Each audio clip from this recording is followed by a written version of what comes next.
So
good morning, all of you. So good morning, those who are in online. My voice is audible. Yeah, good morning, audible. Thank you. Thanks for confirming. So this is the third day of the EF.core workshop. Now, in the last 2 days, we saw the overview of the fundamentals related to the entity framework core. In that, as a part of it, we saw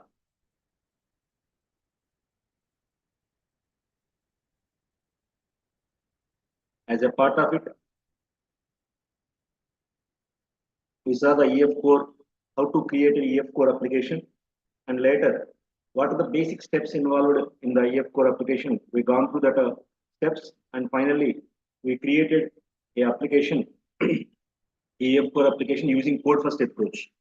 Last day we saw the configuration of a model class, and how to create a model class, and how to configure a model class, and how to migrate the class into a table by using add migration and update database. While performing the migrations, we observed how the EF conventions will work and how the external data annotations will work. And later we used two classes with relation to create two tables with primary key and foreign key relation. Right now, there is another way. To create to configure the model classes. What is that? That is called Fluent API. So what is meant by Fluent API? I will give just an overview. See, configuring the model class can be performed in two ways. One is by using data annotations. Second one is by using Fluent API. So what is meant by Fluent API? And one more important, whenever you enter into in-depth analysis and comparison between the data annotations and Fluent API, there is a concept comes into the picture called is Fluent API and data annotations both are equal? That is a very important point. Almost equal, but some minor differences are there. What does it mean? What is meant by comparison and what is meant by equality? Whatever the configurations we can do by using data annotation, if they are equally able to perform by Fluent API, then we can say Fluent API and data annotations both are equal. Suppose two elements are there, A and B. When you can say both are equal, whatever the things can be performed by A, if they are equally performed by B, then we can say both are equal. So now the configuration and validations are performed by data annotations. Now, but now the same things are performed by the same functionality. If Fluent API is able to fulfill, then we can say both are equal. Right. Now, Fluent API. What is meant by this Fluent API? I will give a very brief functional overview, not technical one, because it is a again it extends more time. That's why first I will explain what is meant by Fluent API in brief. See, the Fluent API means functions. Okay. Now we have one object named as student, just assume, which is with some properties like ID, okay, like name, right. Next, the course joined, okay. Next, date of joining, right. Assume these are the simple four properties of a particular class, okay. Now, what is our requirement?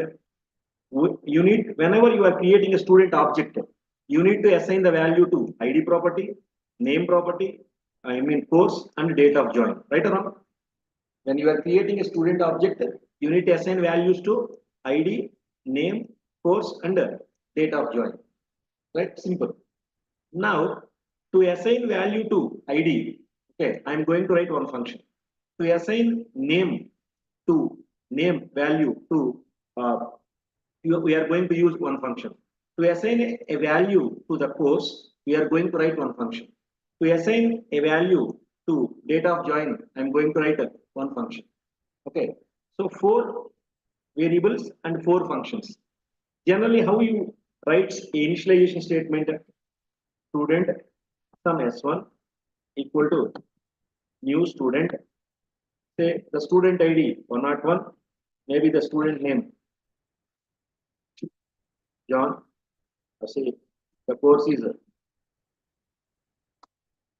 .NET full stack. Okay. So the date of join is say 18th March 2020, like this. Okay. This is the initialization statement for an object, right? Right or wrong? Is it clear? Right? When you are going to create, even if you know the basics of hoops, you can understand this statement, right? S1 is an object of type student and new allocates memory and student is a constructor which takes which takes four input arguments, right? These are called arguments, right? Now, suppose if you use Fluent API, okay, how you are going to write this statement? The Fluent API statements are almost equal to like English statements, okay, with verbs, simply say, okay. It means a student object is created with so and so details. That is the functional explanation, okay, related to the creation of a object.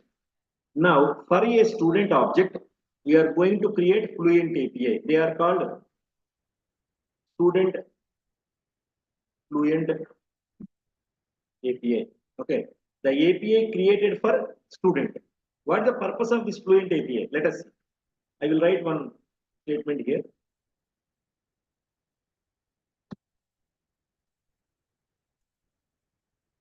Student. Okay. Now here, to assign value to the ID, I am going to create a function called with ID. Now,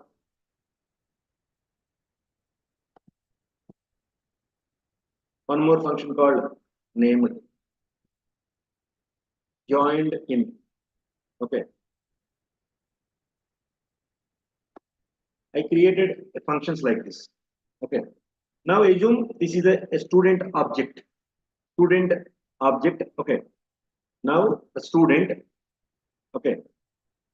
With ID. Okay. Or you can write in any order. Okay. It is the order is not also not important. Student.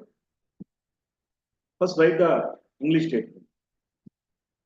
Joined in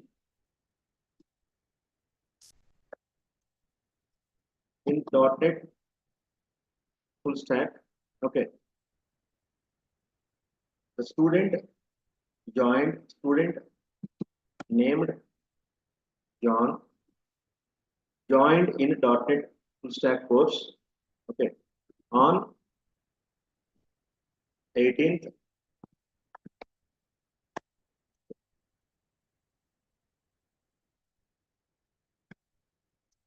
with ID 101. This is English statement.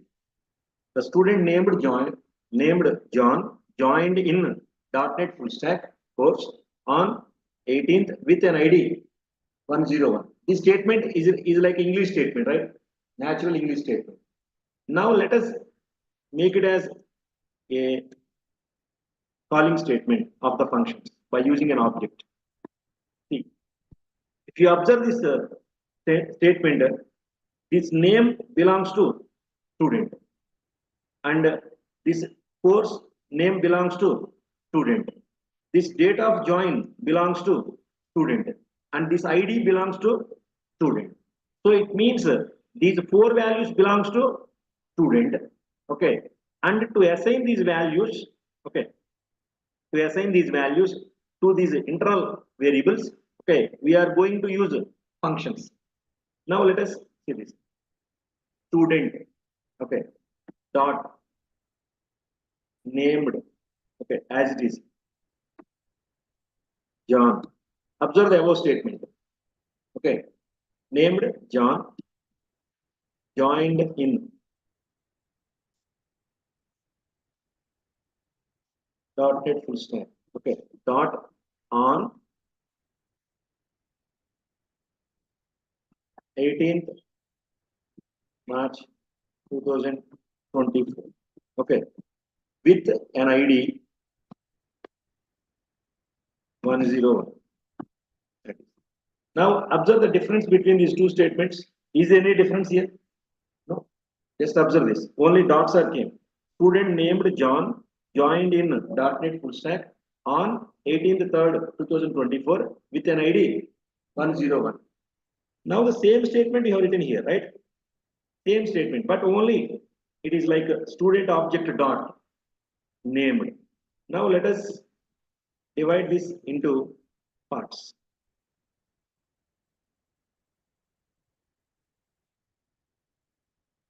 This is the student named John. See, this is student object. To this name property, you are assigning a value. Now, how you are going to assign by calling a function called named. So, student object dot named, right? To call the joined in function also, you need a student object. You need to call on function. So, to call this on function also, we need a student object. To call ID function also, okay, with ID or ID, is it okay? Now, ID, okay, again, you need a ID function, right? So, with ID is there. Here, with ID is there. Right. Right, with ID, right. So to call this with ID function also, we need student object because all these functions belongs to student object, okay, and these functions are used to assign values to the student object variables, okay, normal variables. To call these four functions, we need student object. But here, how many times you use the student object? Only one time, right, Ram? Only one time, student dot, that's all, right? Now, what is the behavior? Second important behavior of a Fluent API. See here. To call joined in function, we need student object because joined in function belongs to student. But are you using student object here to call joined in function? No. Okay. So who provides object to joined in function? Because to call a function, we need an object. Only for first function, we have student object, student dot name. That's all. But how the second function is called? If you observe the statement, once again, see this. On the left side of the dot, okay, on the left side of the dot of a function calling statement, the left side one should be an object if it is a normal function. If it is a static function, it should be a class. Okay. Now named is a function. Named is a function using which, okay, you are going to assign a value to ID name variable. Okay, the input value is John. Now to call normal function, we need an object. For the first point, for the first calling statement, it is okay. How joined in function is called? On the left side of the dot, here student object is there. No, here it is a calling statement of another function which belongs to student. Now, here, while you are designing the Fluent API, the important principle you need to remember is every function calling statement, okay, should perform its internal operation, and finally, it should return the student object on which it is working. That is the important point. This named function working on student object. Now, not only assigning a value to the variable called name, it returns the student object. So at runtime, what happens? The named function, okay, student dot named of John. At runtime, what happens? It returns the student object on which the assignment operation is completed. Okay, the assigning of name is completed. So that what happens? At runtime, student dot named is replaced with the object. Which object? Student object. So at runtime, this calling statement is replaced with student object. So student object dot joined in. Now again, what is the nature of Fluent API? Performing its operation plus at the end, it should return the object on which the operation is working. So joined in function again assigns the value and it returns the student object. So see this here. Now what happens? To call the function on, we need student object. That is provided by this joined in function. Okay, next. To call with ID, you need student object.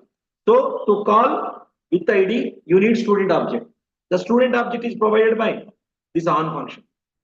So in the Fluent API, the important point is every function except the last one, remaining all the functions, okay, not only performing their assigned task, they should return the object on which they are working. So that what happens? The object returned by that function works as an object for next calling statement. That is the most important point. So joined in function uses the object which is returned by named function. On function uses the object which is returned by joined in function. With ID function uses the object which is returned by on function. That is. So this is a connectivity. This is called chaining. Okay. So this is an example of Fluent API. Now, for the student, you created the Fluent API manually. Just okay. It is not a complete example. It is a outline, abstract. But in our EF.core, already Fluent API are provided. Okay, to configure the model classes. You no need to write the Fluent API. Just you need to use that Fluent API. You need to know how to use the Fluent API. That is the important point. Okay. So now,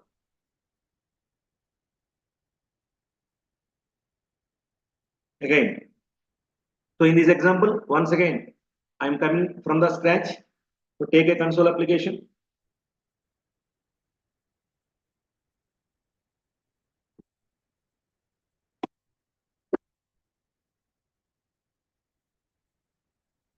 So in this example, we are going to see the usage of Fluent API and next performing the database operations like add, delete, find and all. Now, let us take the class.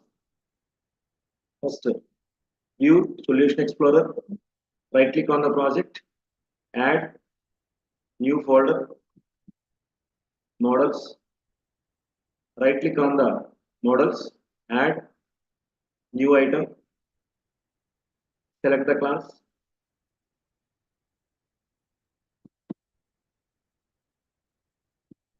category. Okay, right. Now create what is the first step? Create a model class. Okay, so public int id, public string name, public string description. Right. Right. So those who are not aware about the data annotations, please go through the last day video. Okay. In that video, we gone through that basic data EF conventions and data annotations both. Okay. Now this is a category class without any external configuration by using data annotations. Okay. What next? You need to download the relevant libraries. What are they? So go to the tools, you get package manager,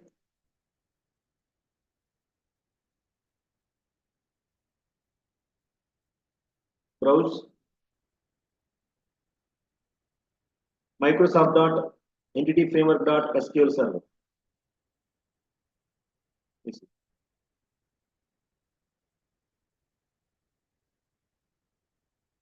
Now, before proceeding to that, check about your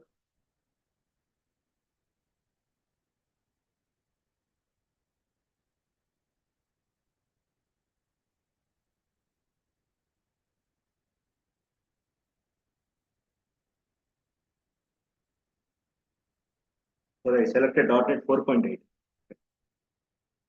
Please close this.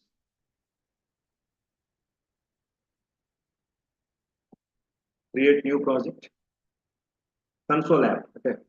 Earlier I selected app.NET framework. It is 4.8. Okay. We should use .NET 6 or 7 or 8. Okay. So select console app. Next.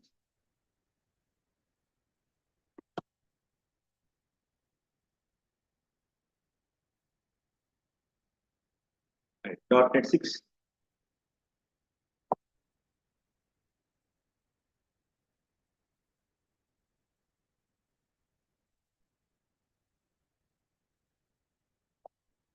Now right click here.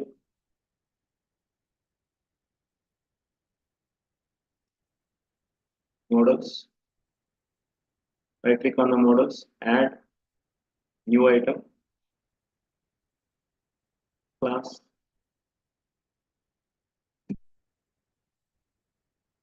Category. Right.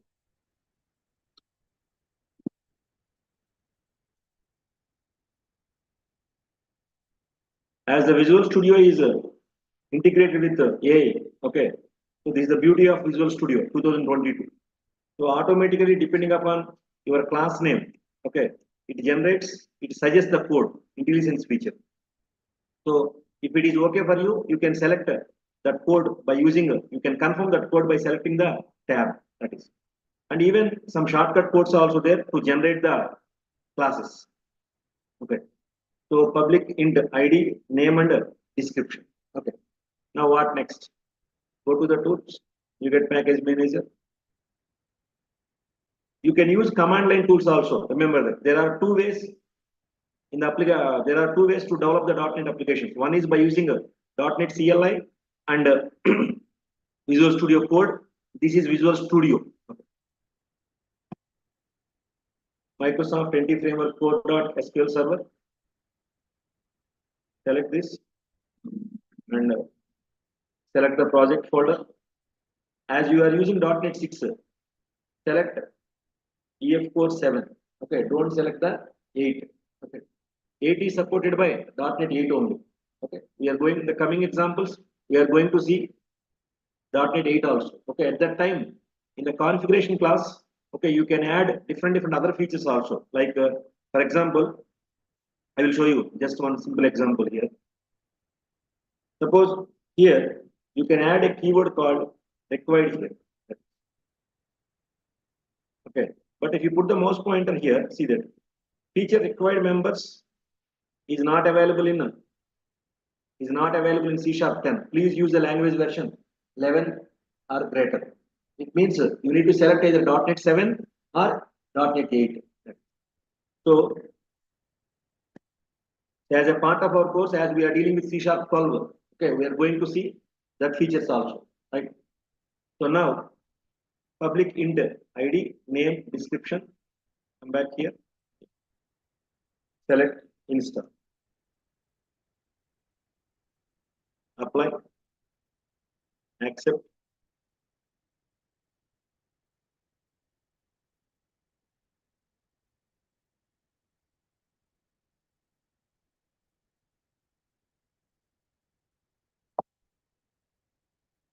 Right, it is installed. Now again, next you need to install tools. Microsoft.entity framework core.tools. Select the tools, select the project, and select the version here 7.0.17. Install. Apply.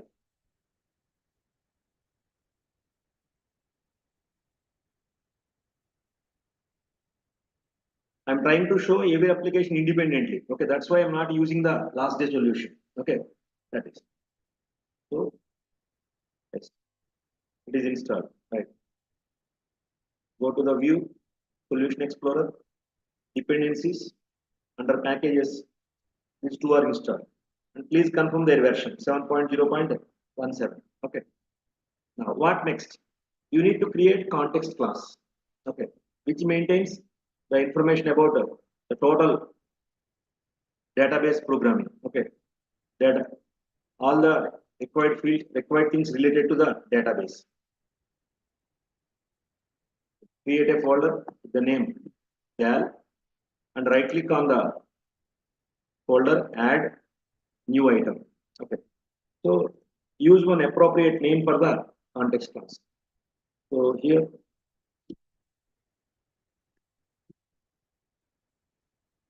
I'm using online marks.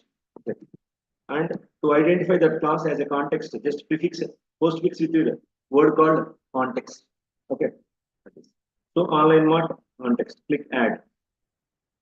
Now what to do? You need to make this class as child to DB context. Okay. Now DB context class is not available. Why? Because entity framework core, okay, namespace or assembly is not easy. It is not referred here by using the using statement. So how to get it automatically? Just put the mouse pointer over here and click the down arrow using Microsoft.entity framework dot core. Select that statement. That's yes, it is added. Okay, now the error is gone. Now here, now your work is related to this context class. Okay. Last day you performed the configuration in the model class. Okay, data annotations are used in model class and attributes related to the data annotations related to the schema and validations both. Okay, annotations is used to perform or to apply to configure about the schema and validations both. Okay, the place of data annotations code is a model class. The place of Fluent API code is a context class. That's the first difference you need to observe. Okay, so context class code is sorry, Fluent API code in context class and data annotations code in model class. Now, first you need to write the constructor here and public, right? And a child class constructor calling the parent class constructor. Right now, in this application, we are not going to use it. We are not going to customize this constructor because it's a console application, right?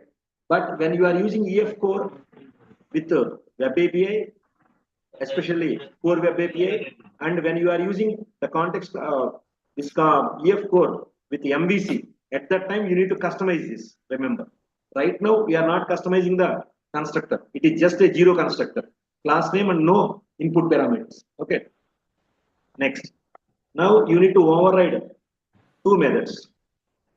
Actually, three methods are available. In the last day session, we override only two methods. Now, three.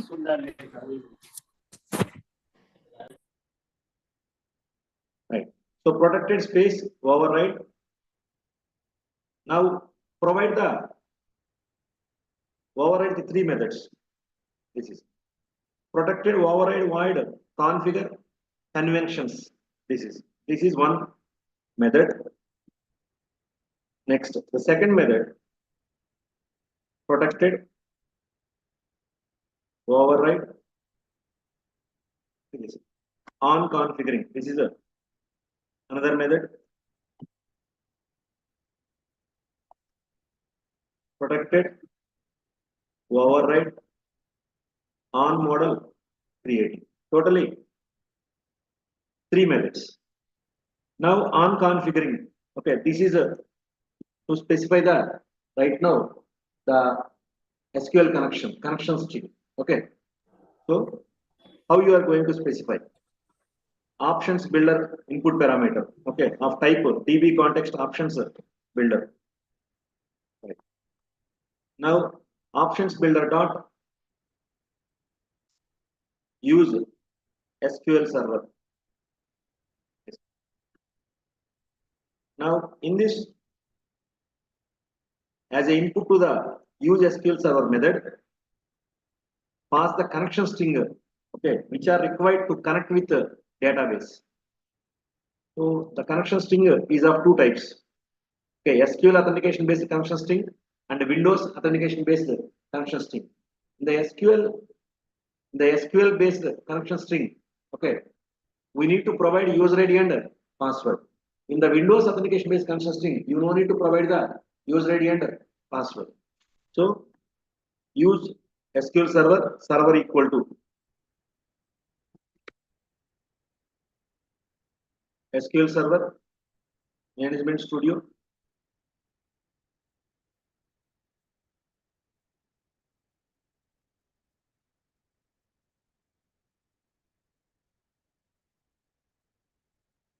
now. In that the server name field, server name is available. Copy it. Right. Some people may use like localhost or dot something, or even some people may use the local database of Visual Studio. Okay, but we are using the independent SQL server. So server equal to the server name semicolon. You can use like a user space ID equal to username and password equal to password name like that. But we are not using SQL authentication. Okay, so trusted underscore connection equal to yes. Okay, next. What is the database of your project? Okay, so database equal to, okay, now you can use EF. I'm using EF.core 2. Okay, right, semicolon. And after that, you need to use trust server certificate. Okay, equal to 2. So these are the these are the 4 input parameters which are required for connection string. You can add user space ID equal to username and password equal to password if you want to go with SQL authentication. Okay, right. Now this is last day. Okay, this is same as the last day example also. But right now, see this one. On model creating. Here see the input parameter name. I mean this one input parameter type. The input parameter is the model builder. Now this model builder is an object of type model builder. So just read it in a reverse way. Builder for model class. Okay, it builds the model class. Right. Now this is category. Right now it is not a model class, just it is a class. That's all. It is not a model class, just it is a class.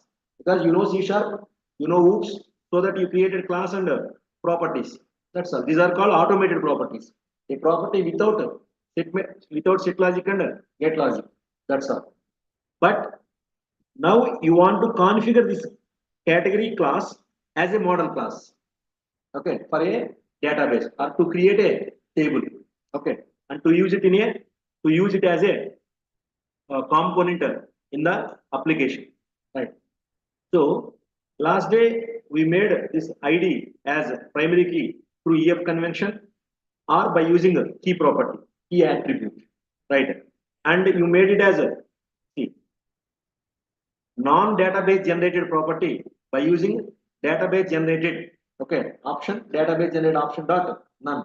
So please remember the last day attributes. Now we are not going to use any data integration attributes right now. Whatever the configurations we did in the last session, okay, I mean in the last day class, all that we are going to perform by using Fluent API. That is important point. So it sometimes it seems to be a little bit I mean completely new because all are comfortable with the data annotations. Fluent API initially is those who are completely new to the method chaining concept and this Fluent API concept, they feels little bit it is different. It is working in a different way, or sometimes it is complex. Okay, it's not that much complex. You need to go through the coding in a way that what happening by writing by each statement.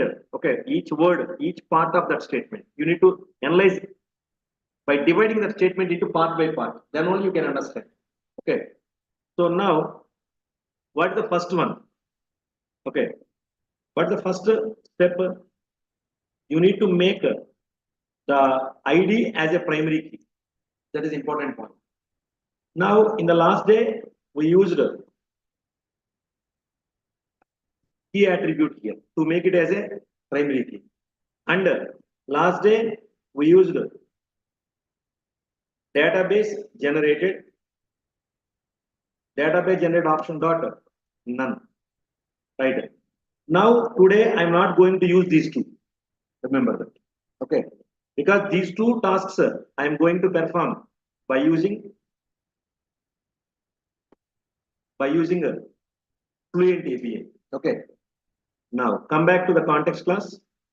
Now here model, okay, model builder, take this model builder object, model builder dot entity. Every model class is going to be called as an entity, remember that. Now here when you type model builder dot, you are getting two methods here: entity without left angle and right angle bracket, and entity with left angle and right angle bracket. Why these two? In our project, okay, currently in our application, category class is there.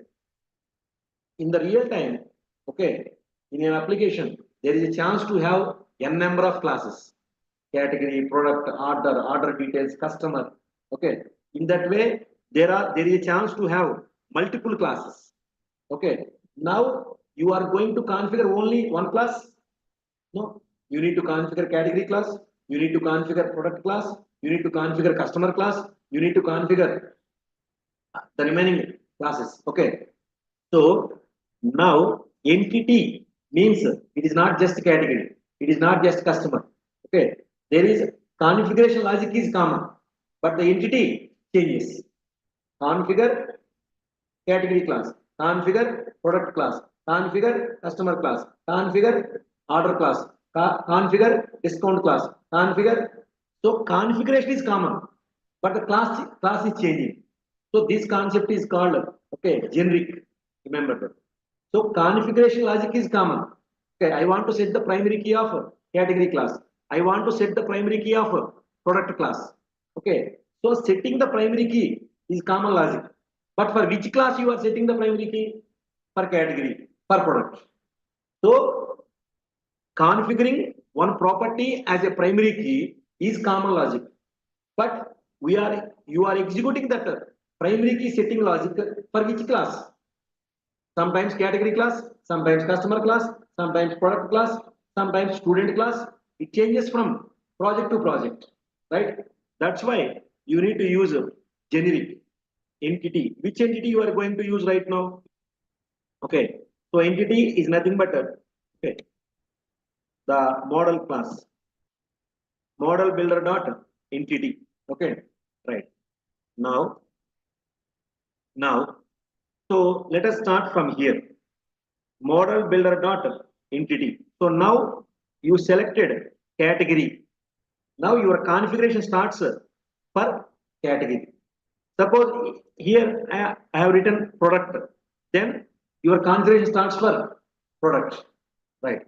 Now what we are going to do? What is next? You identified the category, fine. Now I need the properties of category. Okay, because what are the properties of category? ID, name, and description. So get the properties from the category class, and from that properties, what is required? ID, not all the properties. Because what is our first step? I want to make this ID as a primary key, right? So where is ID? In the category class. Okay. So in our example, just first I need ID property. But where is ID property? In the category. That's why model builder dot entity of category. Now from this category, you need to set up, you need to get the properties, all the properties.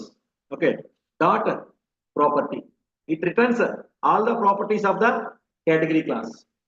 Now, from that properties, which property is required? Only ID property is required. Okay. So, now the lambda expression here. Last day I told you to learn about EF.core, data annotations, Fluent API, collections, lambda expressions. These are all, at least you should have overview. Okay. Then you can understand this flow very easily. Now, from this category, okay, the properties are taken and they are passed as input to this P. Okay. Now it means it is a lambda expression. Means single line functions. For better understanding, we can say one line functions are single line functions. So now from this P, okay, you are going to see ID, name. You are able to get the properties P dot. Okay. So see P dot. Now you are able to get a P dot ID, P dot name, P dot description. That is. So you can select a P, right? Now on that P, what you are going to perform? That is. This is the way, right? Fix it. Now, what is our requirement? We want to make this ID as a primary key, right? How? So to which entity you are going to, we want primary key, model builder dot entity category, right? Dot, okay. See this here. We have different types of methods here. This is see, category dot entity of category dot has key. Okay. Now among the properties of among the three properties of category, which one is as primary key? Okay.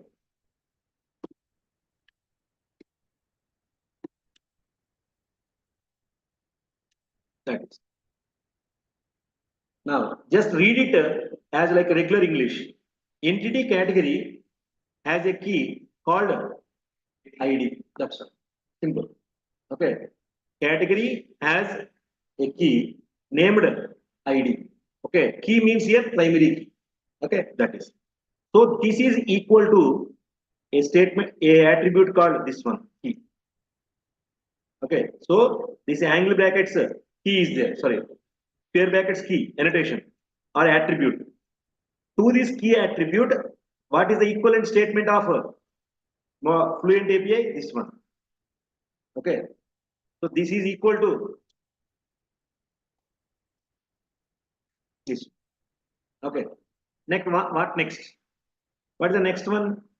This is a little bit important and it's not that much easy to understand in one session. Okay. What is the second one? Database generated option dot none. How to perform that one? Okay. It is about overriding of EF conventions. It means if you identified one property as a primary key, okay, and no any external configurations for it, by default that property becomes identity column. The last session we did so many examples based on that, right? Where now database, okay, we are asking the database don't generate value for ID. Okay, don't make it as a identity column. Okay, manually application going to provide values to ID. Okay, that is per ID. No need to generate the values by database. By using attributes, you are going to specify. You are going to achieve like this. But how to achieve the same by using Fluent API?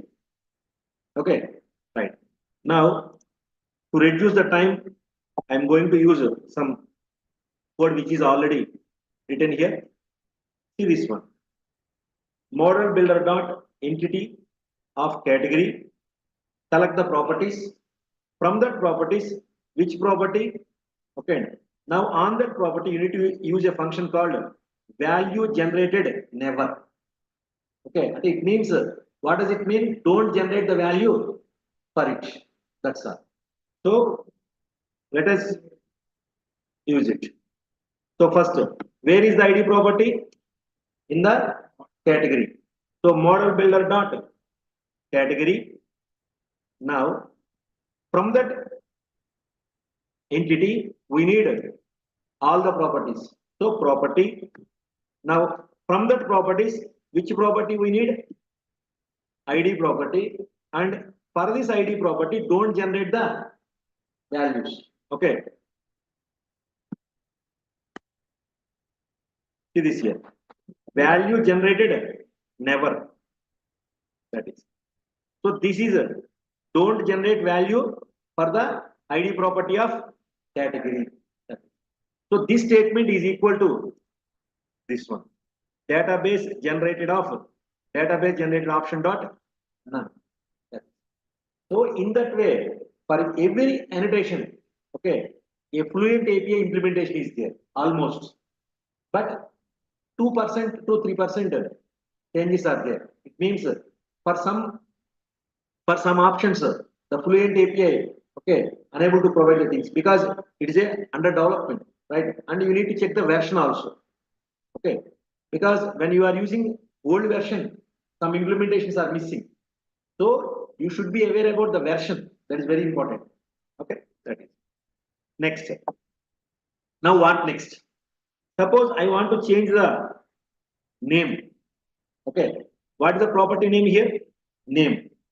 How you are going to change this name here? While creating the database, okay, column of category name, and I want this description column of okay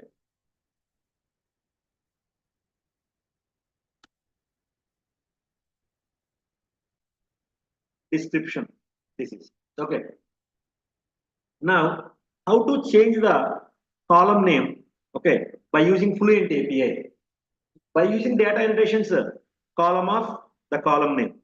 Okay, here there are two more options also there. You can specify the data type. You can specify the order. Okay, right. It is a now we are using only one option from the column. Okay, by using this column, you can specify name, order, and type also. Okay, but anyway, it is an introduction class and we need to go with step by step. Okay, so it should be simple, but it should be worthy. That is very important. That's why I'm comparing step by step. Once you are comfortable with this one, then you will see in the next version. I mean, the next coming sessions we are going to see different other options associated with the same.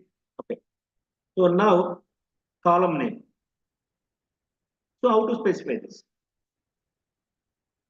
Now you need see name property. For the name property, the column name should be category name, right? Where is the name property? In the category. So come back. Model builder dot entity of right. Now the name property is inside the category. Okay. So model builder dot entity of category, and we need the properties.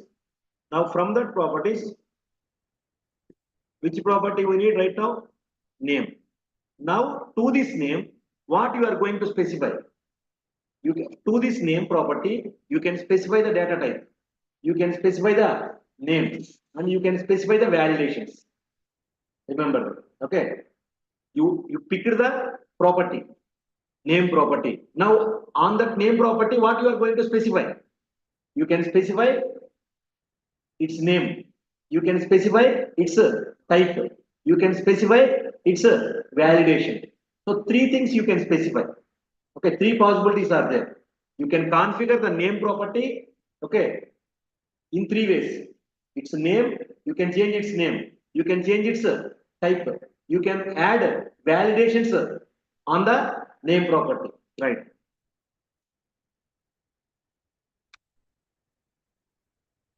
See this here as column name, that is as column name. What is the name? See, I don't want this property name to be same as the column name. Okay, I want to change the column name for this property. This is property. Now column name, if you do not use this one, what happens? The property name and column name becomes same. Now here category name. This is okay. This is equal to which one? Column of category name. Next, in the same way for description also. So where is the description? In the entity of category. So category dot property description as column name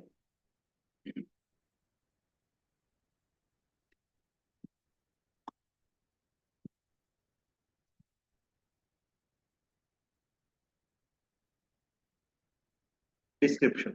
Okay, right? Next, after that, okay, for everything I am going to provide one example. Okay, right, because the time is very limited. So right, this is about one. Next, if you take the context class here, there is here configure conventions is there. Okay, in this configure conventions, okay, what type of code you are going to write? See, what is the name of this method? Configure conventions. Convention means when there is no external configuration, okay, how the how the schema is decided, okay, that is by EF conventions. Means how the it is called assumption or it is called default scheme, default schema. Okay, if you do not specify anything as a primary key, if you do not specify any type, if you do not specify any name, okay, if you do not specify what is the nature of that property, then everything is automatically everything is automatically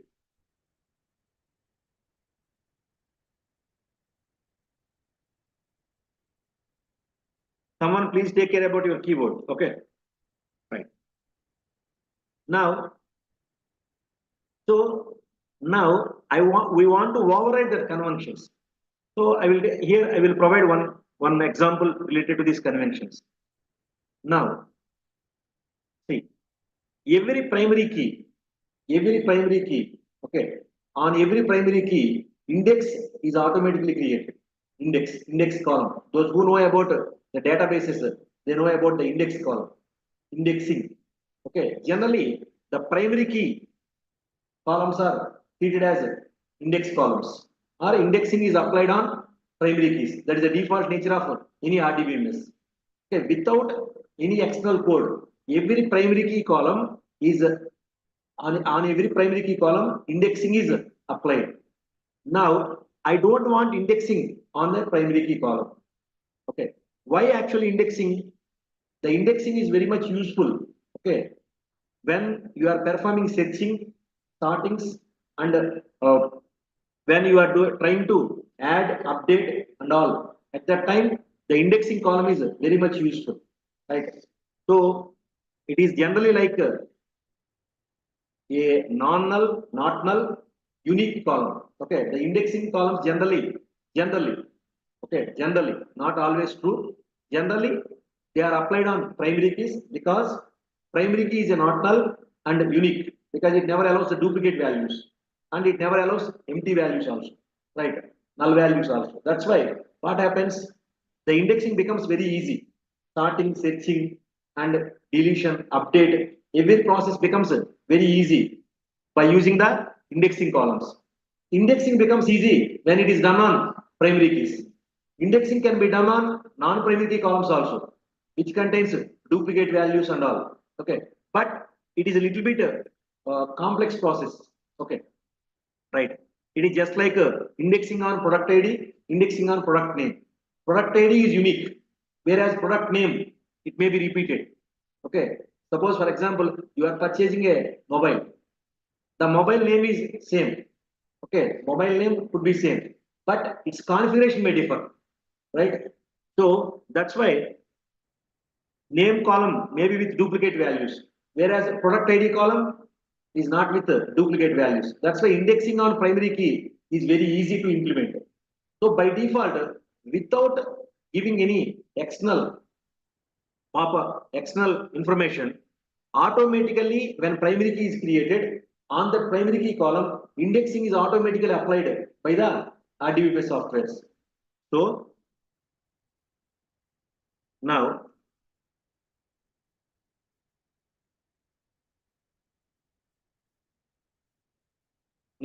I don't want indexing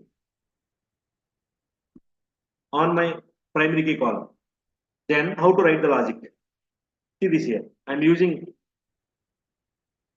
the see this here. The input parameter is a configuration builder of type model configuration builder. Now see this configuration builder dot conventions. That is. So conventions means they represents the EF.core conventions. EF conventions different and EF.core conventions are different. Dot from that conventions remove one convention. What is that convention? Every convention is represented by one predefined class. Okay. Foreign key index convention. That is. Okay. So we are going to remove the indexing conventions. In that way, different are there. It is just an example. Okay. I'm not going in depth for these things. Just for everything, for every option, I'm trying to show some example here. Okay. So you can remove conventions here. So you need to write that logic inside the configure conventions. Okay. That is next. After that, one more example is pending. Okay. What is that? In the internal class, sorry, here class, when a class for a class when an object is when a table is created, how the table name will be category. The table name will be categories. It is also convention, right? Now, right? Last day we saw category is the class name. For that class, the table name is categories. Now I want my table name and class name both should be same. At that time, we can use one option. And I mean, you can achieve that in two ways. One simple way is table and specify the name as category. So here the input of table attribute and the class name both are same. So that the table name also will be same. That is okay. There is another way to achieve this. But right now I am going with very simple one which is understandable to everyone. Just table attribute and the input of table attribute is category. So that the table name also will be category only. Now how to achieve this? By using a fluent API, right? In the EF.core, it is little bit seems to be easy. Sorry, in the EF it is little bit easy, seems to be, but it is EF.core. Okay, how you are going to do that? So for that also, I'm already prepared the code to save the time. Right.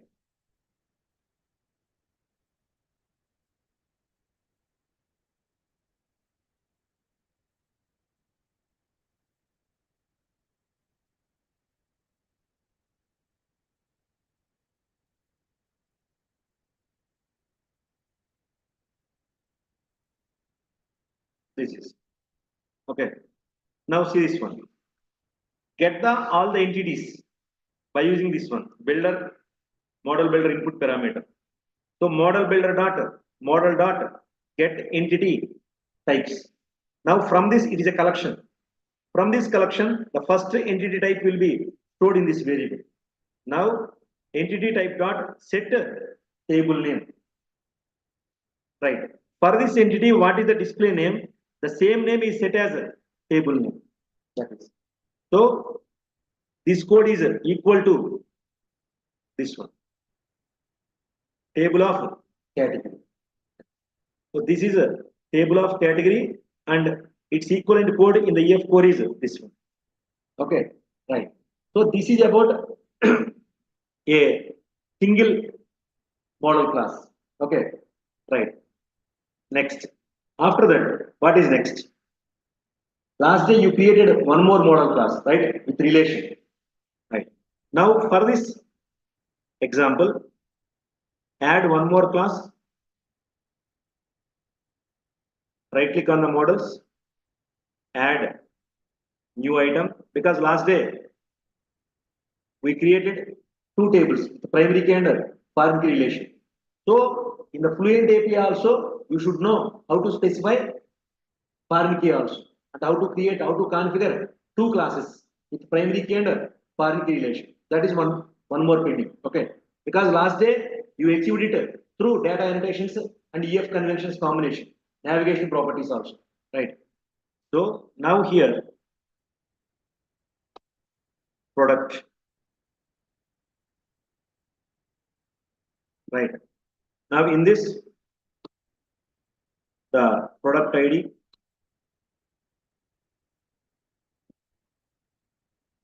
the product name,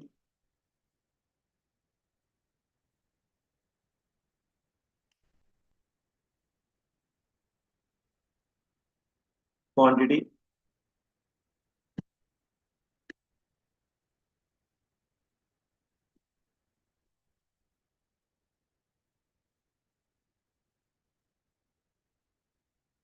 right? Now every product belongs to a category, right? So now you need to form the relation between these two. How? In the category we have ID. Okay, let us make it as category ID, more clear. Because to avoid the confusion. Because ID means what? Maybe student ID, it may be customer ID, it may be student ID, it may be order ID, any ID. So better make it more clear. Category ID.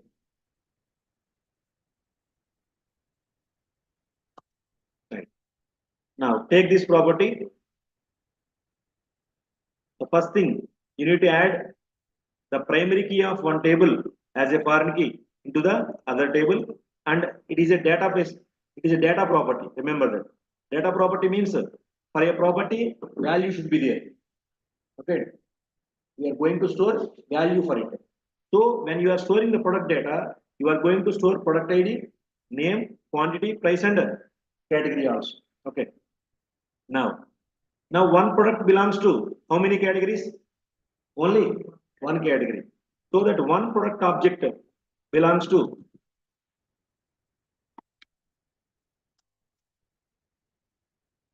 one category object. So it is a navigation property. Now coming to this category, one category contains how many products? 0, 1 or more than 1. Okay, I created category but no products added. So it means if you select category, it displays empty products. Okay, no products in that category. That is called 0. Suppose only one product I added, then that category is with one product. Now in that category I added multiple products. So under one category there is a chance to have 0 products, one product and more than one product. So that public list, you can write this navigation property by using collection, using interfaces also. Okay, right. So now a product may a category may contain list of products.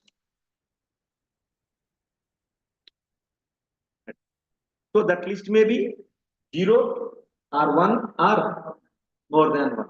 That is okay. So this is a navigation property. Fine. Now, how to achieve, how to configure, okay, how to configure these two classes as primary table and tail table, or primary table and secondary table, or primary key table and foreign key table. Okay, how? By using data annotations. Okay, sorry, by using a Fluent API. Now go back here.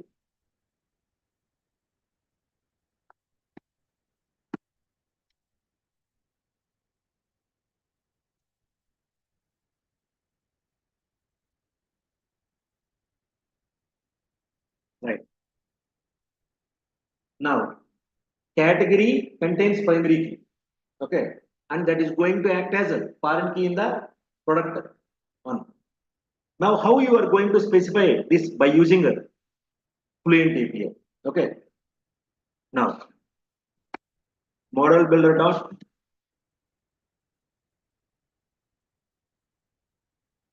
entity category. Okay. Right. One category object, okay, may contain multiple products. Okay, so this is called one to many relationship. One category object may refer 0, 1 or more. That is one point. Okay, so category,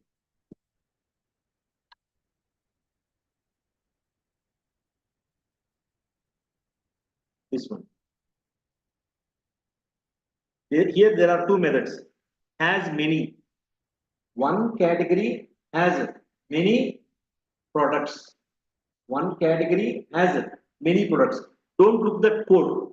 Just in your mind, read like English sentence. Category has many products. Category has many products. That is the Fluent API is just like in English. Category has many products. Okay, that is. So has many. What that many? Okay, many products. Right.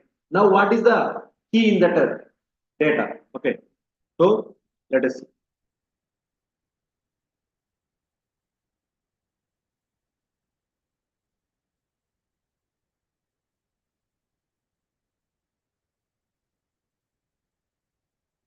This is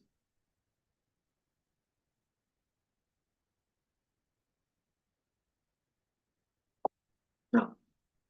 See, category has many products. Okay, with one category. Many products with one category. Now, in that, which one acting as a foreign key? Has a foreign key. Which one? Category ID is acting as a foreign key. See, in the product class, here you added category as a key. Okay, you are making that one as a foreign key.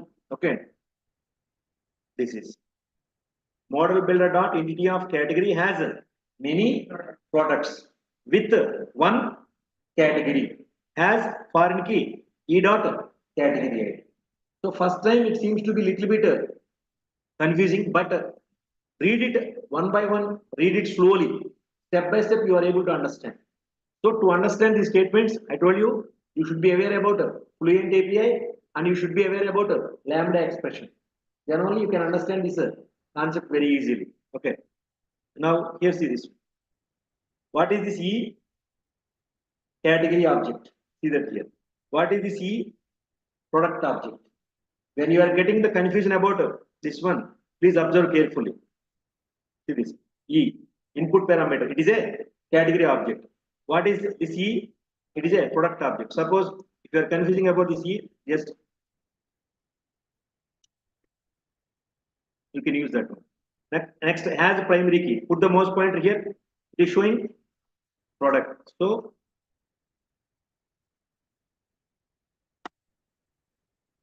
it is better. Okay. So just check this. Now build this, save, build a solution.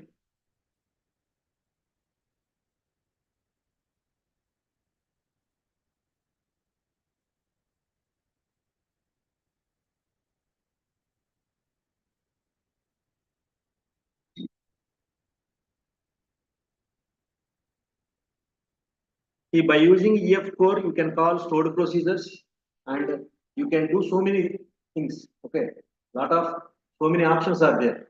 Even if you select EF.core 8, okay, 8 is again with so many other latest options. But always, first you should concentrate on the fundamental minimum requirements. Once the minimum functionalities are completed, then you can think about the other options. Okay, what are the first basic operations? Creation of tables and configuring the tables and forming the relation between the tables properly. Okay, And after that, there is another concept called seeding. Okay, I mean when the table is created, the table should load with the existing data. That is called seeding or initializing the table. That is, I mean once the table is created, okay, table should load with the existing data. That is called seeding. Okay, right. Now there is no any errors. Now what to do? Now the configuration is completed by using Fluent API, not by data annotations. If you open the classes, now I am going to remove this. Okay. Now our classes are totally like normal classes, right? Any annotations here?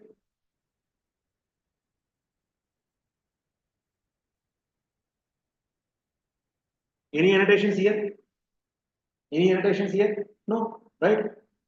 Now go back to this product. Any annotations here? No, right? So now this application is completely by using Fluent API, which are equal to the data annotations, right? See, configuring means once again I'm telling you two things: schema and validations. Both that validations will work client side and server side also. Generally, by default, they work server side because it's C# code. Okay, client side means when you are using the MVC, okay, the model class validations are act as a client side validations with the help of jQuery. Remember, okay, because the client side means browser supported technologies, HTML and JavaScript. Okay, so the model class properties, when the model is binded to view, okay, the view is nothing but the razor code, HTML and all. Okay, so with the help of jQuery, the validation logic which is written here by using annotations or by Fluent API, whatever, that validations are executed as client-side validations with the help of jQuery. Okay, and in the server side, inside the controller or inside the MVC controller or inside the anywhere at the server side code, the web API, they act as a server side validations. So validations specified by using annotations or by using Fluent API, they have a capability to act as a server side validation and a client side validation. So see that how much code is reduced. Remember that. Okay. And at the same time, the model class which you created that is used to design the view when it is binded to the view. Okay. So automatic generation of view based on the model. Okay. So that's why if you prepare the model perfectly, okay, with proper schema and with proper relations and with proper configuration, then 60 to 70% of the application is successfully completed.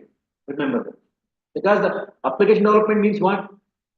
The working, writing the business logic for the normalized tables. Okay, that is. So, I mean, regular applications. If it is a restaurant or any ERP, e-commerce application, or okay, any school application or anything, right? That is. So now we need to check our Fluent API are working or not. How? Let us create the tables through migration. Now go to the tools. You get package manager console.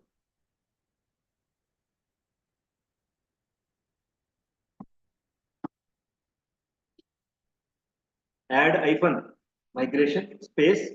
Give some name here.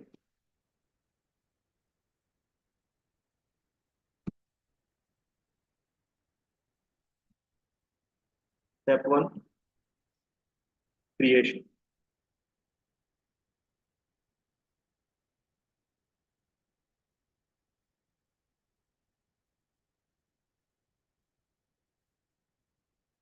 Right now, so the C# code is generated. Observe this. Go to the view solution explorer. Migrations folder is added. Step 1 creation dot. Yes. Open this. Now create table. About which one? Category. Categories are category. Category. So convention is overridden, right? That is. Next. Category ID, category name, category description. So name and description are the actual property names. But here it is going to create a column with category name, and it is going to create description with category description. It means the column names setting is also working, right? Because we created category name and description, but in the creation code, name is category name and description as category description. It means our Fluent API code is working, right? Because where you specified that one, see this one, has column name, category name, has column name, category description. So as you specified here, in the same way, the file is going to be, table is going to be created. What is the primary key here? Category ID. Clear? Next, what is the table? Product. It is not products. So convention is working. I mean, overriding of convention is working. Next, product ID is this one. Name is quantity, price, and category ID. Constraints, primary key and foreign key. Right? Now let us go to the tools. You get package manager. Console. Update hyphen database.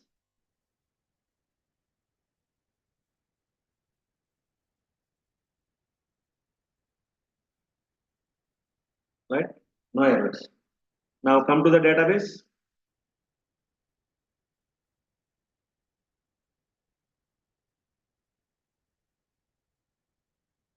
Expand the databases. What's the database name? EF.core 2, our database name, right? EF.core 2. Now go back.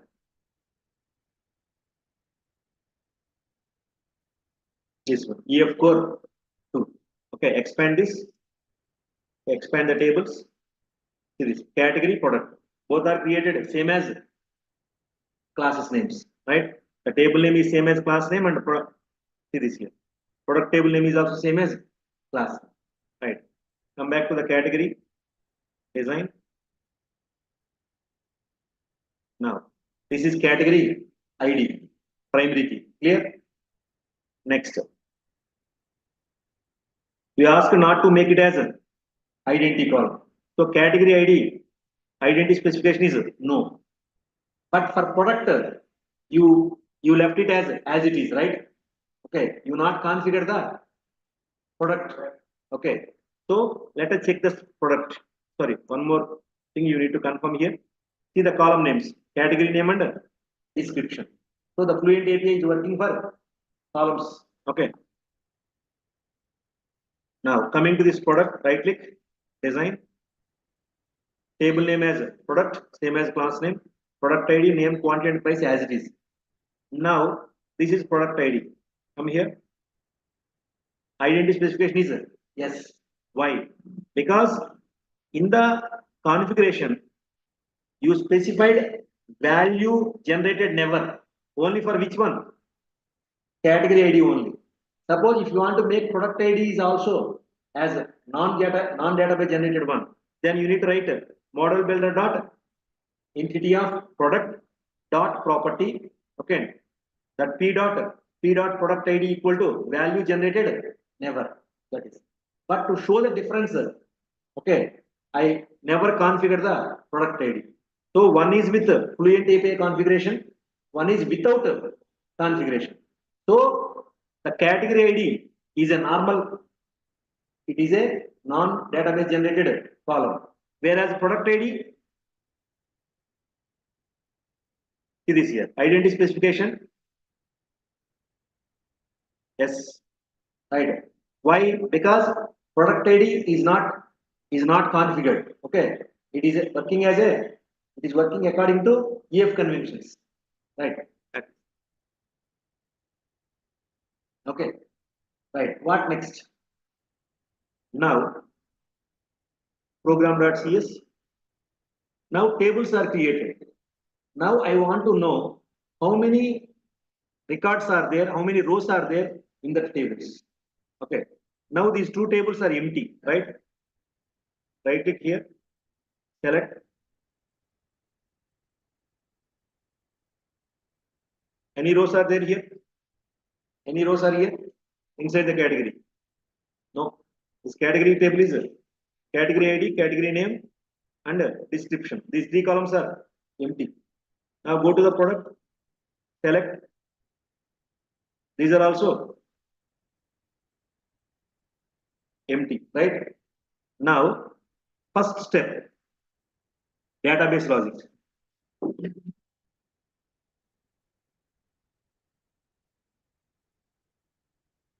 I want to know the how many rows are there inside the database. Okay, that is very important. And one more important, just a minute. You need to check in the online mart context class.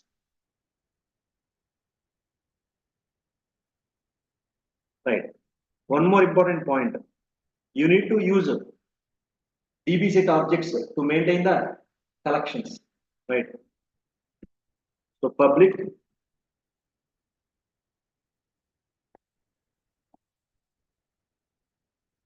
DB set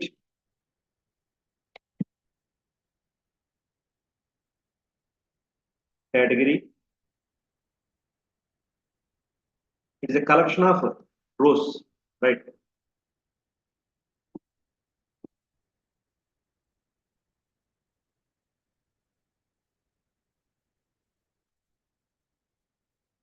Next, public DB set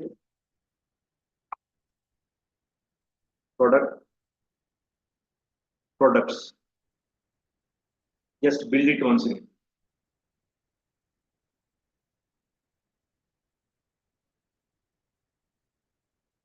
Right. Now come back to this program. Now, data access layer. Context class is nothing but a data access layer. Remember that. Okay. So create an object for context class. If you are using repository pattern, the way of coding will be a little bit different. Okay. Now it is a direct del equal to new online mark context. Now del dot, you are able to access categories and you are able to access products. Okay. Now categories dot count. It returns the number of objects in the categories. Okay. The number of objects is nothing but number of rows, because rows are mapped with objects. One object equal to one row. Now,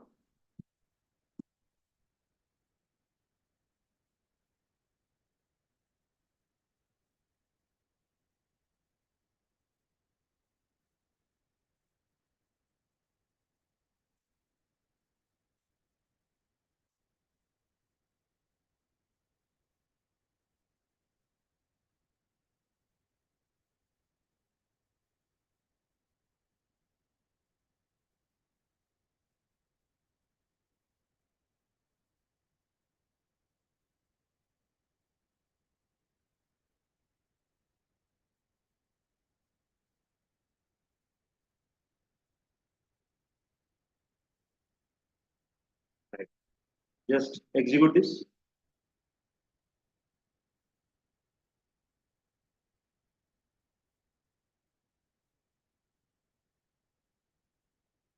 The number of rows in the category is 0. The number of products are 0. Right. Now, we'll do one thing. You can add through C sharp, okay, or you can add manually also, because both should work. Okay, because sometimes the data may be inserted through SQL Server also. Okay, so here it should work with the SQL Server, okay, with proper sync. Suppose if the data updated through SQL Server, it should reflect in data access layer. Suppose through logic you added, that is also should affect properly, right? Sync should happen between these two. Now, without using .NET, now I am going to add values to SQL Server. Will it work? Will it be updated properly into the program or not? We will check, because the program should not differ or should not be. It should be with proper sync. Remember that, right? So Now take one table.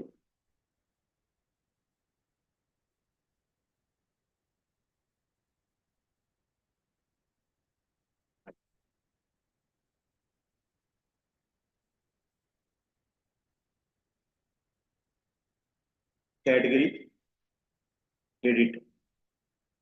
Okay, this is category ID. So 101.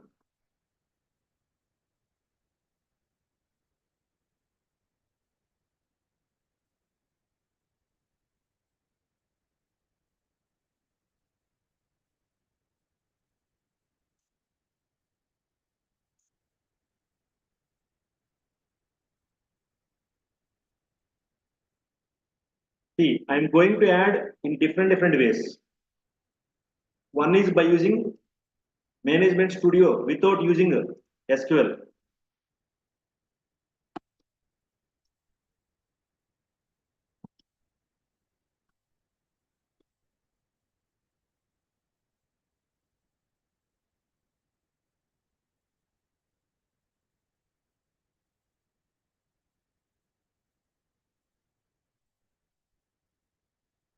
Okay, this is. So now in this category table, how many rows? 3 rows. Save this. Now come back to this program. Just execute as it is.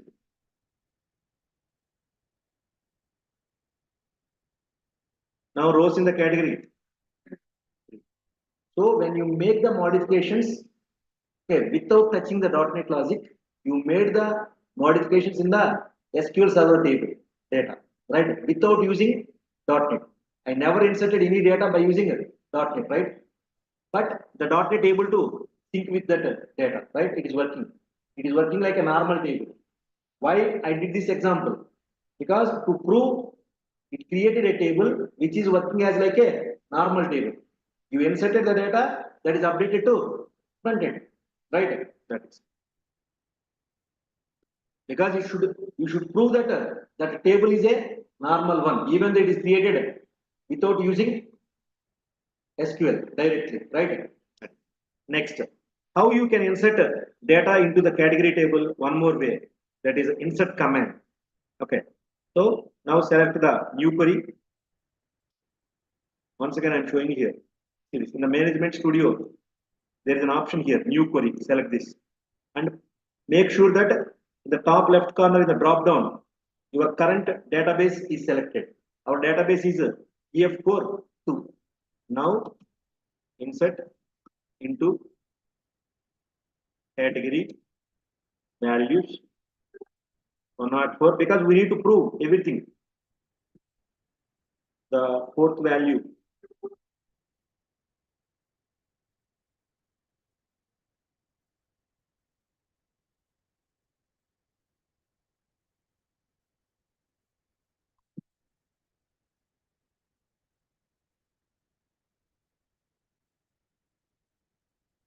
Clear? This is the query.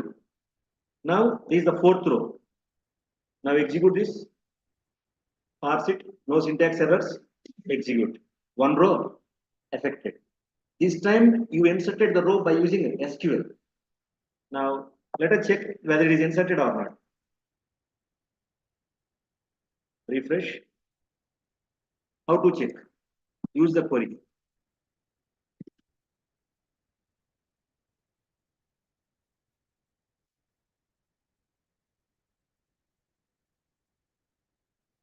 One not four. Now in two ways you inserted. Okay. Even there are so many other ways in the real time. You can import the data into the SQL Server tables once they are created. Okay. By using export and imports also. Because the real time the company, suppose if you take Big Basket or Amazon, the categories data is stored. Okay, it is already created. Okay, it may be in the SQL, it may be in the Excel sheet. Just assume you can import the data before deploying the project, before delivering the project to the client, or maybe it is going for testing also before the delivery. So because how many categories you can insert in this way, it takes a lot of time, right? So store all the data in an Excel sheet, okay, 3 columns, and import that SQL sheet into this SQL Server, right? So anyway, now let us go back to our program. Now execute this. Now how many? 4, right? Now, now it is displaying count, but I want the data. How? Now the select logic. Generally, what is our select logic here? Select star from category. You should not use that statement. Okay. Now, where is the data? In the context class object dal dot categories. Categories is the collection which contains categories data. One category object points to one row. Okay. So now in these categories, the count specifying that how many objects are there? 4. So it is a collection, right?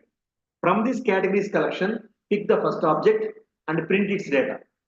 Pick the second object and print its data. Pick the third object, print its data. This process should go till the last object of the categories. Okay, how? In the regular C sharp, we have one method called for each.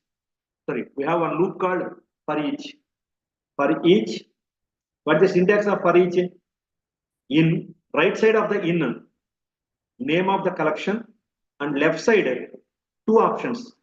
What the type of categories? Categories is a object of category. So on left side, you can create a category object, or there is another way. You can use where. Okay, because the where object accepts any type of data. Now console.writeline c dot category ID c dot name. You can use different statements here, string interpolation or placeholder, anything. Now execute this.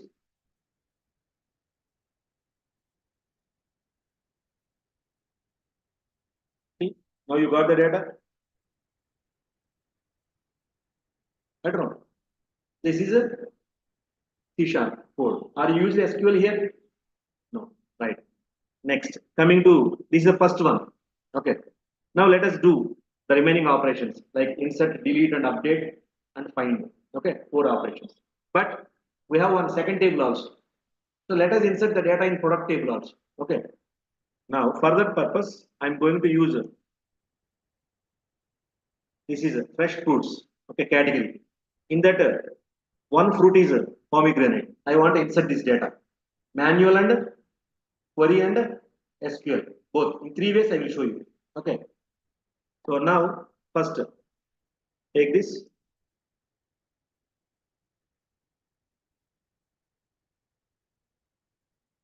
See why I am inserting in this way. If the table is with data, it should be accessible by logic. That is the point. Later, by using logic, you are going to insert. Okay. Now product ID. So the product ID series, I'm going to take it as a some. Okay. Now the product ID is identity column, so that you don't need to enter the value for product ID. What is the name of the product? The name of the product this time it is a pomegranate regular. Okay. The quantity is 1 case. The price is 223.29.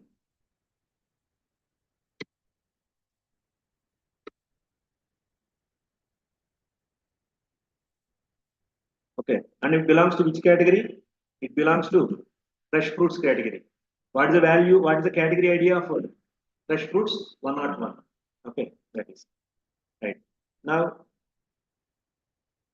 take the second product. Banana.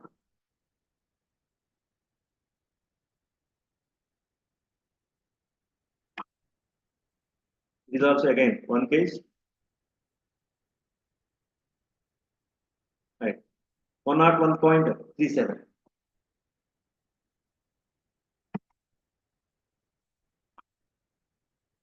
Again, it also belongs to right. So 2 products are there.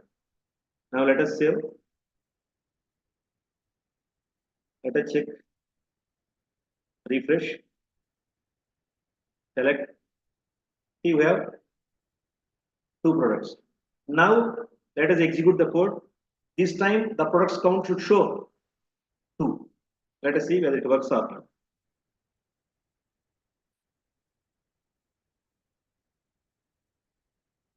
See this, it is showing products 2. Whenever the table is with data, it is identifying, right? Clear.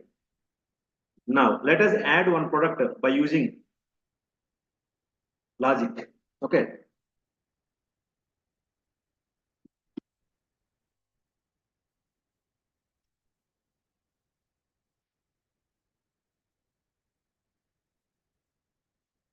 Right. In the EF.core explanation, I told you adding a object is equal to adding a row.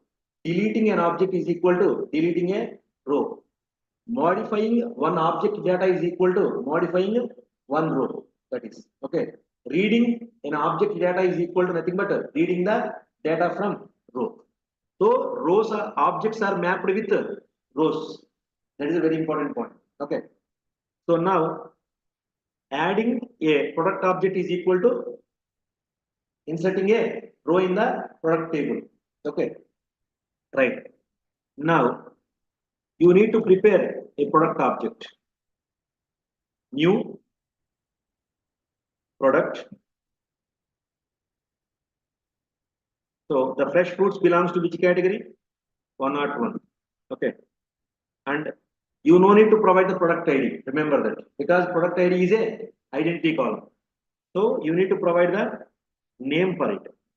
So name, what is the third product? Tender coconut. Okay. Right. Next, what is the price of it?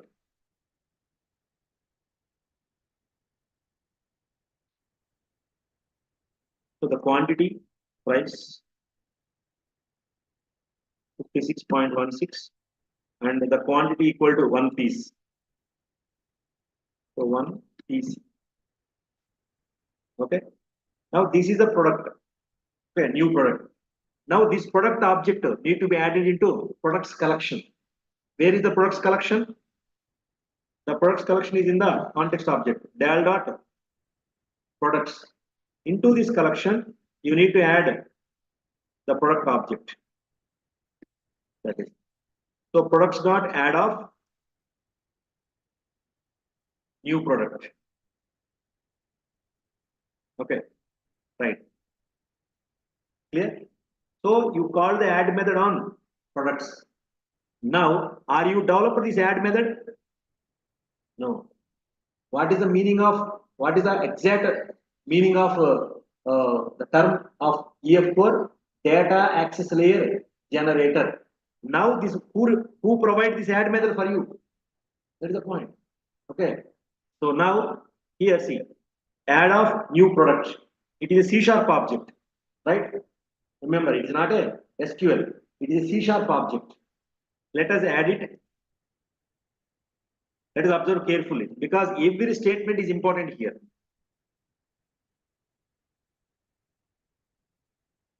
Any error here? No. Add logic is executed or not? Executed. It means what does it mean? You added one product object into the products collection. I mean DB set object of data access layer. I mean context class. Adding of an object is equal to adding of a row. So it means in the backend database you should have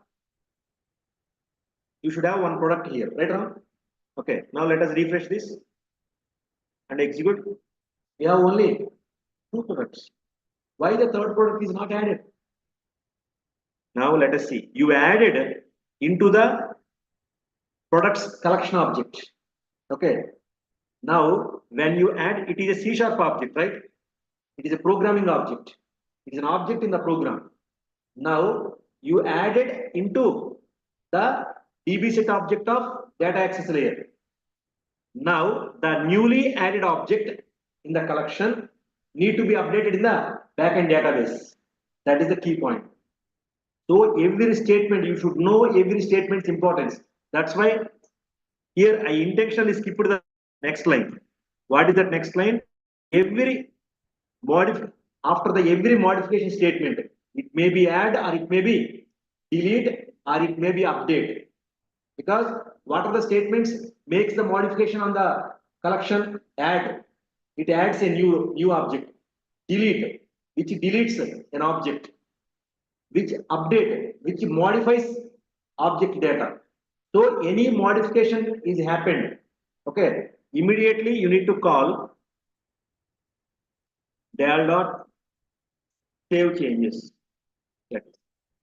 So the statement add is updation to the local object, and del dot save changes, it checks the mismatch between the local object data and the table data. If these two are differed based on the modification, it updates that one. So now it added a new product. It is with three objects, but in the database table is with two rows. So two rows and three objects. Mismatch is happened. Now what is the third one? That is newly added. So the state of product object is a newly created one. So it immediately updates the modification to the backend. Now, how to know that? After the save changes, call the count method once again. Okay. Now execute this.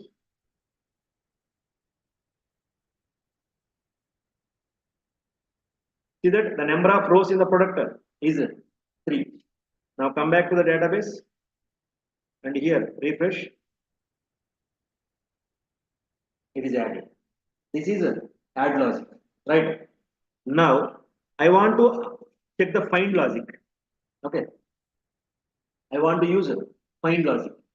Now I want to find one product whose ID is equal to 2. Okay, let us write the find logic here.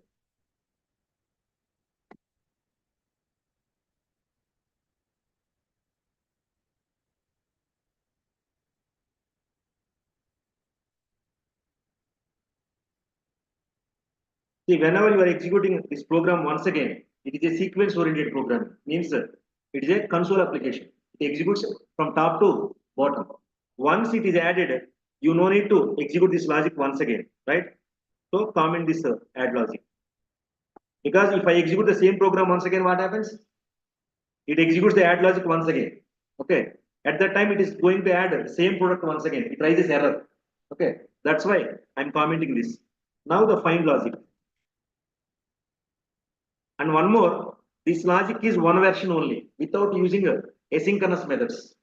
But when you are developing the real-time application to improve its productivity, you should use okay asynchronous logic. Remember that. That's why here I will show you one simple statement. Del dot save changes. Save changes, two versions are there. Save changes and save changes async. Async means asynchronous. Why this one? Why this type of methods are required? Okay, when you are developing the application, especially by using EF.core, generally in the real time, only one employee will work on the database, the company. One employee will do the entire tasks. No, it is impossible.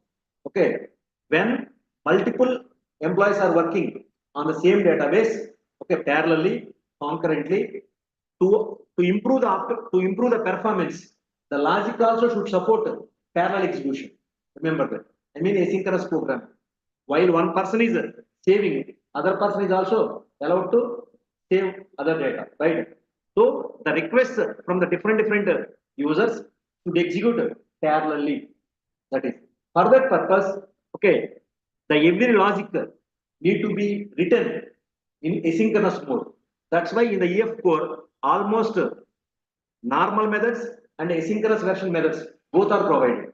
Okay, but this concept comes as a part of the basics in the C# asynchronous programming, multi-threading and asynchronous programming and tasks. These three are connected. Multi-threading, asynchronous programming, async, await, and tasks. Okay. Now anyway, first we are going to write the find logic here. Find logic means I'm taking the hard coding values. I want to find a product whose ID is equal to 1, right? But you can use name and you can use price also, because in the real time the customer searches for products based on their name, based on their brand, based on their price, and a combination of both also.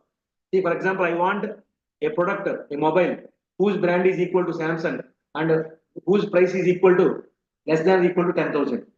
It means I want Samsung mobiles and price also should be less than 10,000. So it means the search criteria or the find criteria may be one, maybe more than one condition. That is. So the find logic, first I will try. Now,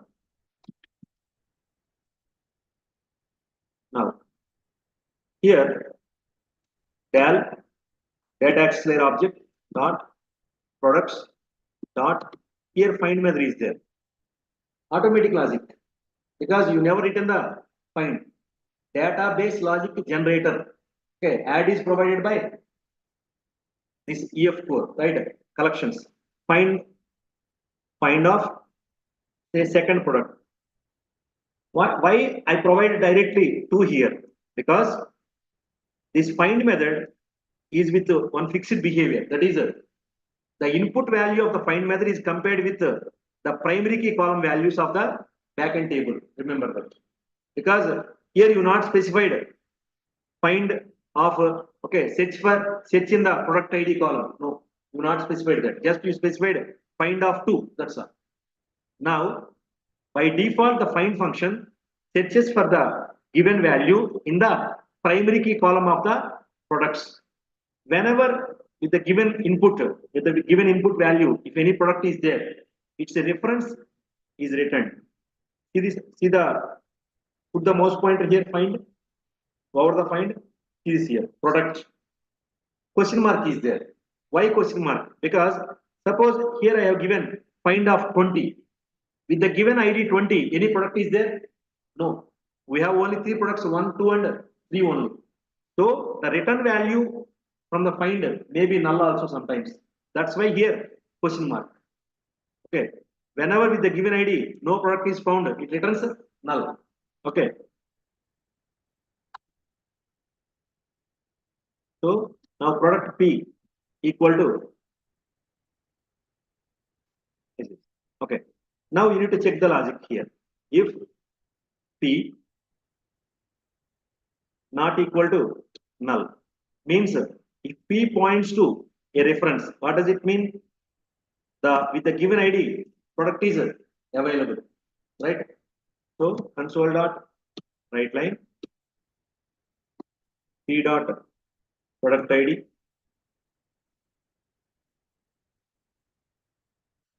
P dot name P dot quantity P dot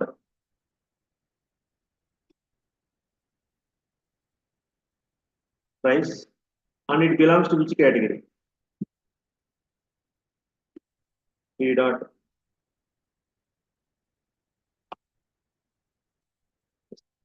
okay. Suppose for this P there is no object, then the P gets null. At that case, use else and console dot write line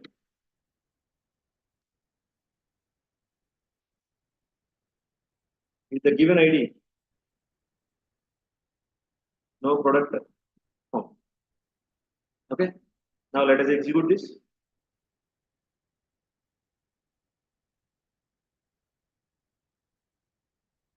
Right. See this one. Product 2 banana 1 kg 1.1 sorry 101.37, and it belongs to a category called 101. Right. Now you need to check the else logic also. Just make it as 20. Okay. With the given ID 20, any product is there? We have only 3 products. Their IDs are 1, 2 and 3 only. Right. Now execute this.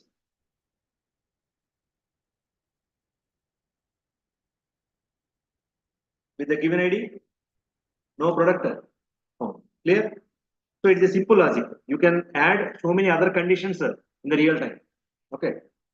Now, why I selected immediately the finder after the select? Why not the update or delete? See, you need to learn these things in a proper order. That is very important. You can update an existing product. You can delete an existing product. So if you want to delete something, first you need to identify it, because you can delete only existing product. So how you are able to know that that is an existing product? By find only, right or wrong? Right. Now I want to modify the price of banana. Okay. Then you need to find the product banana and then change its name or price or anything. Right or wrong?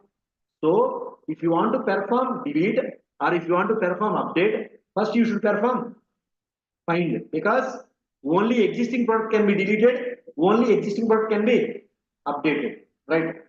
Now your logic becomes simple. Now this is a product not equal to null. It means this product is a existing product, right? Okay. Now just add either remove logic or update logic here. So if you learn in a proper order, the logic becomes very simple. Okay, find the product, update it or delete it. That's all. Why? Because why find first? Existing product can be deleted, existing product can be updated, right? That is. So now how to update and how to delete? Two logics here. Update logic or delete logic. For update, find is required. For delete also, find is required. Now I want to change the price. What is the current price of banana? It is some 101.37. Now I want to make it as 199. Okay, right. Once again, if you want, you can check. See, the banana price is 101.37. I want to update. Simple. P dot, because the P contains second product data, right? So P dot price equal to 199.99, right? This is. Now you need to update. Del dot products dot update of P. That is. Okay. It is updated in the front end collection object, right? You need to update, you need to confirm these changes in the back end. So del dot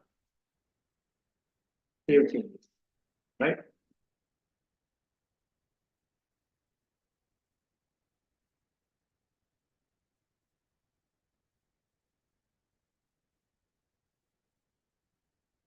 Product price is updated. See, just like a price, you can update any other property also except the product ID. Okay, right. Now let us check this.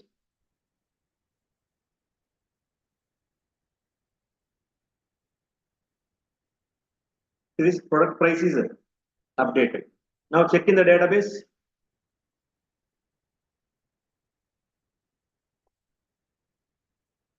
See this here, 199.99, right? Clear? Right. So this is about the update. Now let us comment this logic.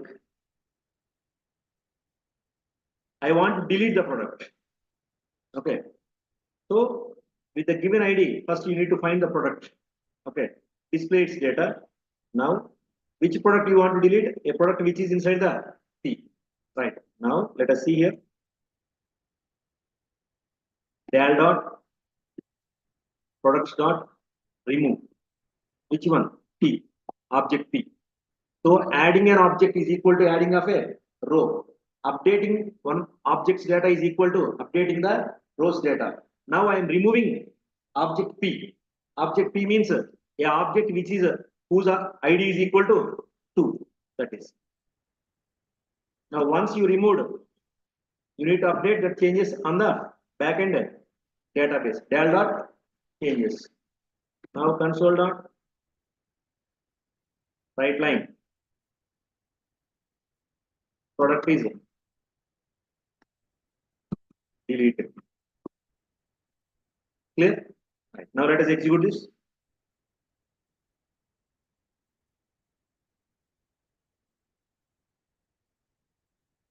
The product is deleted. You no need to check the database also. Just re-execute this program. When you re-execute this program, when you try to find the same product ID once again, as it is deleted. Is it available when you execute the same program once again? No, right? Because the product 2 is deleted. Now the product 2 is deleted. Execute the same program once again. See that with the given ID, no product is bound. No product is found because it is deleted, right? So go back to the database, refresh here. Second product is deleted. So it is like find, see, select, add, and find, and this is a select logic, right? Now, what is the importance of these navigation properties? See here, in the category we have products. It is a collection, right? Wrong? What is the use of this? Let us check this. In the main program, here you are displaying the categories, right? Okay. Now, when you type category dot, I mean this category object C dot, you are able to get a description, name, category ID. Please observe carefully. You are able to get a property called products. What is the nature of products? List of products, right? So it means it comes up with a list of products who are associated with this category. Okay. Now, see this. Now, let us write one more loop here for each. Okay. Now, in the keyword right side, you need to write the collection. Which one you want? Products data. Inside the C means here category object. Okay. Now, from this products collection, you can get a product object. So, on the left side, product P. Now, console dot write line P dot product ID. I hope already we use P here. Okay. Anyway.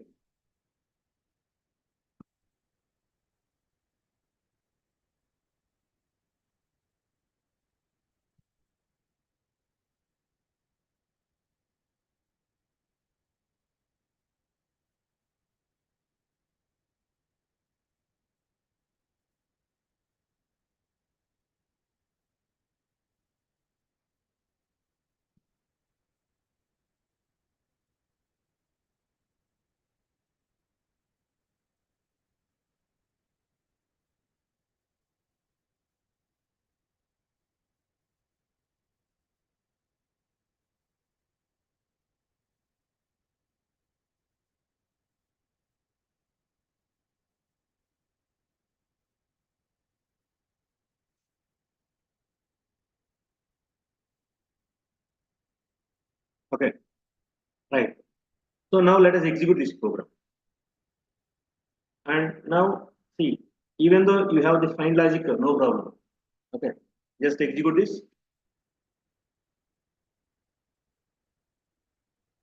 See that whether it works or not. Null reference. It is unable to get the products data. Okay. The line number 19. Please observe this. Why? Why? See this one. Why null is came here? Because you are getting products, sorry, you are getting categories here, right? Categories should include products also. That is. So when you are, see this here, del dot categories, along with categories, see, categories means categories properties only, right? Right. Now that too, which one? Normal properties. Only these three are included. But when you are saying categories collection, it should include category ID, name and description and its products also. That is the most important point. But it never happens automatically. You should specify cal dot categories, okay, dot include, okay, which one?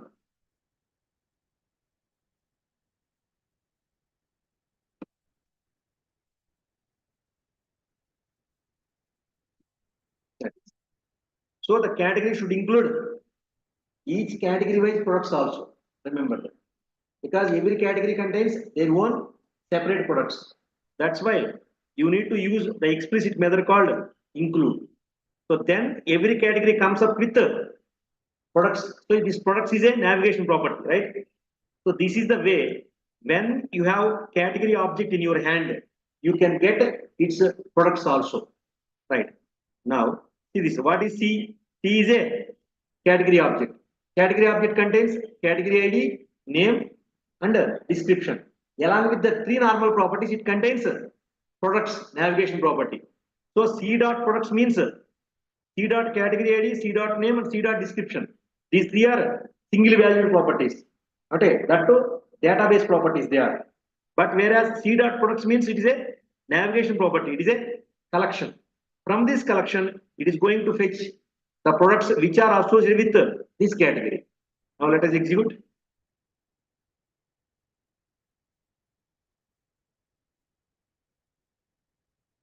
See that here. Whenever it printed the first category, it printed the products associated with first category, right? 101 fresh fruits, organic fresh fruits. Now, what are the products belongs to 101? Pomegranate and tender coconut. How to know? Their category ID is 101 and 101. Okay, see this here. The first line stands for category 1, category 101. It is printing products which belongs to 101. How to know? In the product data, what is the last value? 101, 101. So these two products belongs to 101 category, right? That is. In the remaining categories, any products are there? No. That's why it not printed any products. So this is another important feature, okay, of important functionality of navigation properties. When you have category object, you can access its associated records of the child table. That is. So who is the child table for category products? So when you have category object, that object is associated with how many products that is accessed by using this navigation property. Clear? Okay. Right. So this is the one. I mean, one part of one view of explanation related to the EF.core, but it is some up to some extent a little bit similar to EF.net, and at the same time, its configuration and context class creation is different, and the library is also different. Remember that. But we have so many other options like concurrency management and creation of multiple relations, one to one, one to many, and many to many. When you are creating many to many, okay, then how to configure, how to set the settings, because many to many directly will never work. That is, and calling of stored procedures by using EF.core. In that way, we have so many options from EF version 7.7.72, okay, 8.0, that is .NET 8, right? So we have so many options, and we have so many advanced topics in EF.core, right? So that's all for today. Thank you all of you. So two versions, same example by using data annotations, and same example by using Fluent API, right? Thank you all of you. Thank you. Thank you, Ayesha. Thank you, Guru, Lokesh, Taranya, Sneha, all of you. Thank you.